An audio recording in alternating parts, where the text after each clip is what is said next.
တူဖြစ်နိုင်တဲ့အနေအထားတစ်ရပ်ကိုဒါဗစ်ရာယာကာကွယ်ပေးသွားနိုင်ခဲ့တာဖြစ်ပါတယ်ဘရိုက်တန်ဘက်ကတိုက်စစ်ဆင်ကစားလာပြီးနောက်တောင်ပန်ကစားသမားမင်တီကရာယာရဲ့အဝေးတောင်လေးကိုအခုလိုပဲအမှတ်မထင်လှမ်းကန်သွားခဲ့တာပါ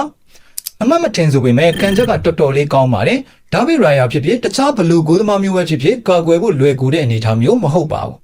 းဒါပေမဲ့ရာယာကလည်းမင်တီဘောလုံးဆွဲတက်လာကလေးကပဲနေရာယူမှန်မှန်သတိရှိရှိနဲ့စောင့်ကြည့်နေခဲ့တဲ့မင်တီဂိုးတဲ့လန့်ကန်မှုတည်လိုက်တဲ့အချိန်မှာလည်းရာယာကဘောလုံးလမ်းကြောင်းကိုအနည်းဆက်ဆုံးခံမှန်းတွက်ချက်နိုင်ခဲ့ပါတယ်အဲ့ဒီနောက်ရာယာကညာဘက်ကိုမြင်းနဲ့ဆန်ဆန်ထိုင်ပင်ဖြစ်ပြီးတော့ညာလက်နဲ့ပဲပိုင်နိုင်ပို့ထုတ်ကာကွယ်သွားနိုင်ခဲ့ပါတယ်အမှတ်မထင်လန်းကန်တာဆိုပေမဲ့မင်တီရဲ့ကန်ချက်ကတကယ်ကောင်းခဲ့တာဖြစ်ပြီးတော့မင်တီကိုယ်တိုင်တေချာပေါက်ဂိုးရပြီလို့တွက်ဆထားခဲ့ပုံရပါတယ်ပရီးမီးယားလိရွှေလေးစုကိုဒါဗစ်ရာယာက3နှစ်ဆက်တိုက်ဖြစ်စကူရရှိနိုင်ခဲ့ပြီဖြစ်ပါတယ်။ရာသီကုန်မှု2ပွဲ3ပွဲလောက်အလိုမှာပဲဒါဗစ်ရာယာဒီစုကိုတအိုးတဲ့လွတ်လွတ်ကျွတ်ကျွတ်ထပ်မံစကူနိုင်ဖို့တေချာသွားခဲ့ပါတယ်။ဒါဗစ်ရာယာဟာဒီရာသီပရီးမီးယားလိ36ပွဲမှာကလင်းရှိ18ပွဲထိရယူနိုင်ခဲ့တယ်။ဒုတိယအများဆုံးဖြစ်တဲ့မန်စီးတီးကိုသမားဒေါ်နာရမာကလက်ကျန်3ပွဲအလိုမှာကလင်းရှိ14ပွဲဖြစ်နေတာကြောင့်အဲ့ဒီ3ပွဲစလုံးကလင်းရှိရနိုင်ခဲ့ရင်တော့ဒါဗစ်ရာယာကိုတော့မမီနိုင်တော့ပါဘူး။ဒါဗစ်ရာယာဟာပရီးမီးယားလိသမိုင်းတစ်လျှောက်ဒီစုကို3နှစ်ဆက်တိုက်စုကူးနိုင်ခဲ့တဲ့4ယောက်မြောက်ကစားသမားအဖြစ်လည်းမှတ်တမ်းဝင်လာခဲ့ပါတယ်။အာဆင်နယ်ကိုသမားတွေထဲမှာဆိုရင်တော့သူကပထမဆုံးပါပဲ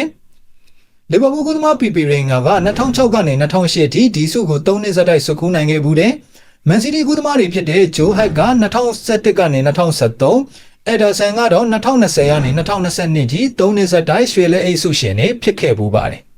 ဘာပဲဖြစ်ဖြစ်အာဆင်နယ်နဲ့ဒါဗစ်ရာယာအတွက်တော့ဒါဟာတကယ်ကိုဂုဏ်ယူစရာကောင်းတဲ့စံချိန်မှတ်တမ်းတစ်ရပ်ပါပဲအခုဆိုရင်တော့အာဆင်နယ်ဟာပရီးမီးယားလိချန်ပီယံဖြစ်ဖို့လဲတဖြည်းဖြည်းပို့ပြီးတော့နီးစပ်လာခဲ့တယ်ပွဲစဉ်36ပြီးမှမန်စီးတီးထက်တပွဲပိုကစားပြီးတော့9မှတ်ဖြတ်ထားနိုင်ခဲ့ပါတယ်အာဆင်နယ်ရဲ့ပရီးမီးယားလိချန်ပီယံပြေးလမ်းမှာဒါဗစ်ရာယာရဲ့လက်စွမ်းပြကာကွယ်မှုတွေကလည်းအများကြီးအရေးပါခဲ့တာဖြစ်ပါတယ်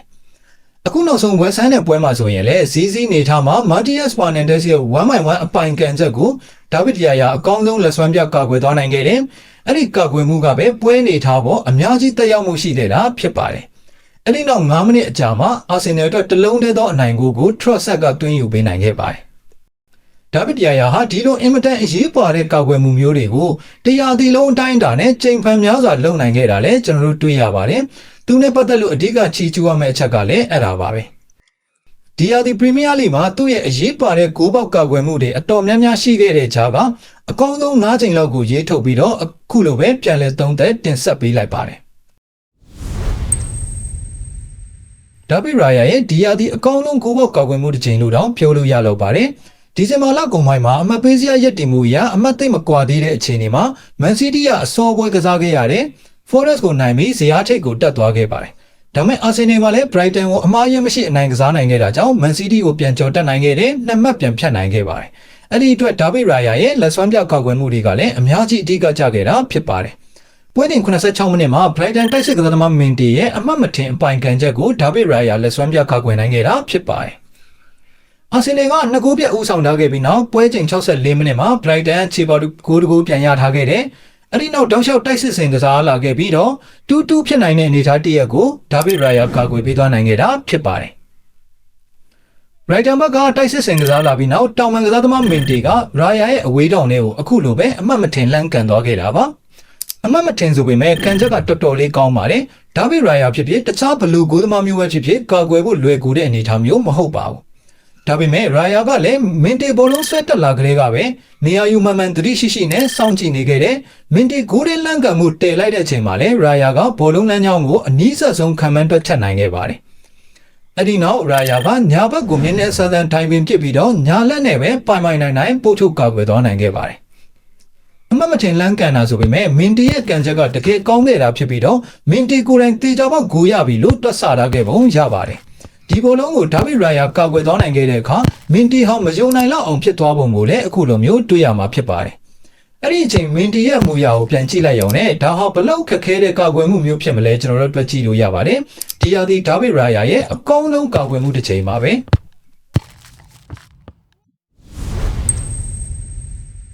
အာဆင်နယ်က2စီးနဲ့ဦးဆောင်လာတဲ့ပွဲချိန်မိနစ်50ကျော်မှာ Forest တိုက်စစ်ဆင်ကစားလာခဲ့တာဖြစ်ပါတယ်။ဒီနေ့ထားမှာတော့ဒါဗစ်ရာယာဟာဂိုးလိုင်းရှိကိုနည်းနည်းတက်ပြီးတော့နေရာယူကစားထားခဲ့လေ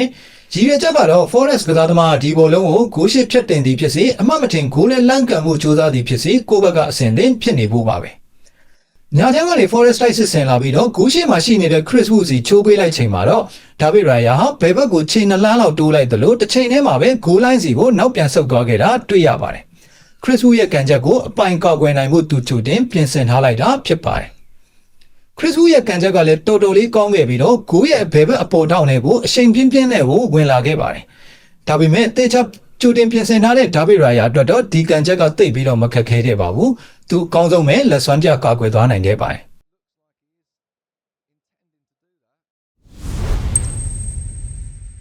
ကာရာဘောင်ဖိုင်နယ်မှာ Man City ကိုရှုံးပြီးနောက်တိတိတတ်တာရင်းရိုင်သွားတဲ့ Arsenal ကိုပြန်လည်တည်ငြိမ်လာစေခဲ့တဲ့ Champion ပြေးလိမ့်နှောင်းပေါ်မှာခိုင်နိုင်မာဆက်ရှိနေစေခဲ့တဲ့နိုင်ပွဲတစ်ပွဲဖြစ်ပါတယ်။ထုံးစံတိုင်းဒီပွဲမှာလည်း David Raya ရဲ့ကောက်ွယ်မှုတစ်ချိန်ကအရေးပါနေခဲ့ပြန်ပါတယ်။တူနယ်လီရဲ့ဂိုက်30အကွာအပြင်းကန်ချက်ဟာပထမတော့ကတော့ David Raya ရဲ့ညာဘက်တောင်းလာလို့ကိုအချိန်ပြင်းပြင်းနဲ့ဝင်လာခဲ့တာဖြစ်ပါတယ်။ Raya ကလည်းနေရာယူမှန်မှန်နဲ့ထားဖို့ကောက်ွယ်ဖို့ကြိုတင်ပြင်ဆင်ထားခဲ့ပါတယ်။ဒါပေမဲ့ဒီလိုအဝေးကန်ချက်တွေဟာမထင်မှတ်ပဲလမ်းကြောင်းပြောင်းသွားတတ်တယ်ဆိုတာကိုလည်း David Raya ကောင်းကောင်းသဘောပေါက်ထားပုံရပါတယ်။ Body weight ကိုတစ်ပတ်ထဲမှာလုံးရရအားပြုကားတာမျိုးသူမလုပ်ခဲ့ပါဘူး။ဒါကြောင့်တကယ်တမ်းတိုနယ်လီရဲ့ကန်ချက်ကနည်းနည်းဝေ့ပြီးအလဲတဲ့ပြန်ဝင်လာချိန်မှာလည်း David Raya ကကောက်ွယ်ဖို့အဆင်သင့်ရှိနေခဲ့ပါတယ်။တောင်တမယိုးကြောင့်ကောက်ွယ်မှုမျိုးလို့လည်းထင်ရပေမဲ့ဘောလုံးဝေးဝိုက်လာပုံလမ်းကြောင်းပြောင်းလာပုံနေထားရထင်တယ်လို့တော့မလွယ်ပါဘူး။ David Raya ကသူ့ရဲ့ထုံးစံတိုင်းနေရာယူမှန်မှန်တတိကြီးကြီးနဲ့ရှိနေခဲ့လို့ဒါနဲ့ဒီလိုကန်ချက်မျိုးကိုအမှားအယွင်းမရှိကာကွယ်နိုင်ခဲ့တာဖြစ်ပါတယ်။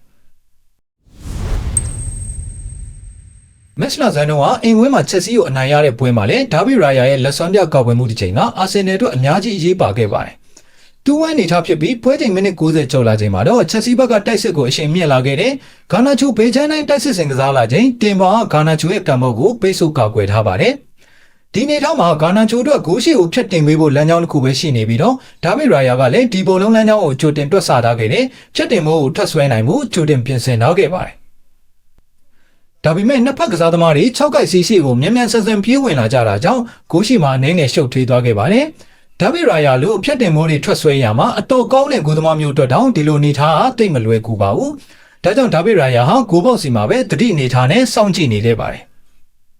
ဂါနာချိုရဲ့ဖြစ်တင်မောကမထင်မှတ်တဲ့လမ်းကြောင်းမျိုးကနေဘသူလဲမှမထိပဲနဲ့အဝေးတောင်ထဲကိုတန်းတန်းမမဝင်လာခဲ့တယ်။ဒါပေမဲ့သတိကြီးစွာနဲ့စောင့်ကြည့်နေတဲ့ David Raya ကလည်းအမှားယွင်းမရှိကောက်ွယ်သွားနိုင်ခဲ့ပါတယ်။အာဆင်နယ်ကိုအဖိုးတန်ပေးမတ်နိုင်ပွဲရသွားစေခဲ့တယ်။အမှတ်ပေးစရာထိပ်ဆုံးမှာ9မှတ်အသာနဲ့ဦးဆောင်ဝေးရသွားစေခဲ့တဲ့ကောက်ွယ်မှုမျိုးဆိုလည်းမမှားပါဘူး။ချန်ပီယံပြေးလာပေါ်တက်ရောက်မှုကြီးမားခဲ့တဲ့နောက်ထပ်ပွဲစဉ်တစ်ပွဲပါပဲ။ဂျော့ဂရက်စ်နဲ့မဆောင်းမန်တို့ရဲ့ဂိုးတွေနဲ့အတူအာဆင်နယ်နိုင်ပွဲရခဲ့တယ်ဒါပေမဲ့ဇီးစီနေထားဒုတိယပိုင်းစလာမှာ David Raya ရဲ့လက်စွမ်းပြကောက်ွယ်မှုတစ်ချိန်ကလည်းဒီနိုင်ပွဲအတွက်အများကြီးအရေးပါခဲ့ပါတယ်ပထမဆုံးအနေနဲ့ Everton ဘက်ကတောင်းပန်မှုကန်နေပေးဖို့ကို Raya ထွက်ပို့ဖို့ကြိုးစားခဲ့တယ်ဒါပေမဲ့နောက်ဘက်ကစားသမားတွေရှုပ်ထွေးနေတဲ့အနေအထားဖြစ်တာကြောင့်သူ့အနေနဲ့ဒီဘောလုံးကိုဂိုးပေါက်နဲ့ခတ်ဝေးဝေးရောက်သွားသည်ကြီးပိုင်နိုင်မပုတ်ထုတ်နိုင်ခဲ့ပါဘူးဘောလုံးကထောက်ကရှိနာကိုပဲတန်ကျလာခဲ့ပါတယ်ဒါကြောင့် David Raya ကလည်းချက်ချင်းဆိုသလိုပဲ Everton ရဲ့နောက်ချိန်ကန်ချက်ကိုကာကွယ်နိုင်ဖို့သူ့ရဲ့နေရာယူပုံနဲ့ခန္ဓာကိုယ်ဟန်ချက်တွေကိုပြန်ပြီးတော့ adjust လုပ်ခဲ့ရပါတယ်။ဒီဘောလုံးကိုဘယ်တူကအနည်းကအပိုင်ခံမှုကြိုးစားခဲ့တယ်။ဒီနေ့ထားမှာ David Raya ရဲ့မြင်ကွင်းကိုဇူဘီမန်ဒီကနည်းနည်းကွယ်ထားသလိုလည်းဖြစ်နေခဲ့ပါတယ်။ဒါကြောင့်ဘယ်တူရဲ့ကံပေါက်ကိုရှင်းရှင်းလင်းလင်းမြင်ရဖို့ဘောလုံးလမ်းကြောင်းကိုတွက်ဆနိုင်ဖို့ဟာ David Raya အတွက်သိပ်မလွယ်ကူခဲ့ပါဘူး။ဒါကြောင့် David Raya ဟာဗီတိုကန်သွင်းလိုက်ချိန်ထိအပိုင်နေရာယူနိုင်ခြင်းမရှိသေးပဲပညာနဲ့ငယ်ရွေရှားနေရပါသေးတယ်။ဒီဘောလုံးကိုဘယ်တူကအနည်းကအပိုင်ခံတဲ့လို့ဂိုးရှိမှလည်းရှုပ်ထွေးနေခဲ့တာဖြစ်ပေမဲ့ David Raya ကတော့သူ့ရဲ့ထုံးစံနိုင်ပဲနေရာယူမှန်တတိကြီးကြီးနဲ့အမိအယကာကွယ်သွားနိုင်ခဲ့ပါတယ်။ David Raya ဟာဒီလိုထူးခြုံကြောင်မြောက်တဲ့ဂိုးပေါက်ကာကွယ်မှုမျိုးတွေကိုတရားသီလုံးအတိုင်းတာနဲ့ပွင့်လိုက်နေပါလို့ပြနေခဲ့တာဖြစ်ပါတယ်။သုံးနှစ်ဆက်တိုက်ရွှေလဲဆုရှင်သူတဲ့ဂုံပုံနဲ့တကယ်ကိုထိုက်တန်တဲ့ဂိုးသမားတစ်ယောက်ပါပဲ။အာဆင်နယ်ရဲ့ချန်ပီယံအိမ်မက်တွေအတွက်အရေးပါဆုံးကစားသမားတစ်ယောက်ဆိုလည်းမမှားပါဘူး။တကယ်လို့တော့အာဆင်နယ်အနေနဲ့ဒီရာသီမှာပရီးမီးယားလိဖလားနဲ့ချန်ပီယံလိဖလားတွေကိုတပြိုင်နက်ရရှိနိုင်ခဲ့မယ်ဆိုရင်David Rayaကိုရောရွှေလဲဆုရှင်အနေနဲ့ဒါလည်းမကဘဲနဲ့ပရီးမီးယားလိတစ်နှစ်တာအကောင်းဆုံးဆုတွေဘလွန်ဒီယောဆုတွေအတွက်လည်းထည့်ပြီးတော့စဉ်းစားရတော့မှာလားညီကိုရဲ့အမြင်လေးတွေလည်းကွန်မန့်မှာပြောပြခဲ့ပါအောင်ကြည့်ရှုအားပေးကြတဲ့ညီကိုတယောက်ချန်စီတိုင်းကိုလည်းကျေးဇူးတင်ပါတယ်ခင်ဗျာ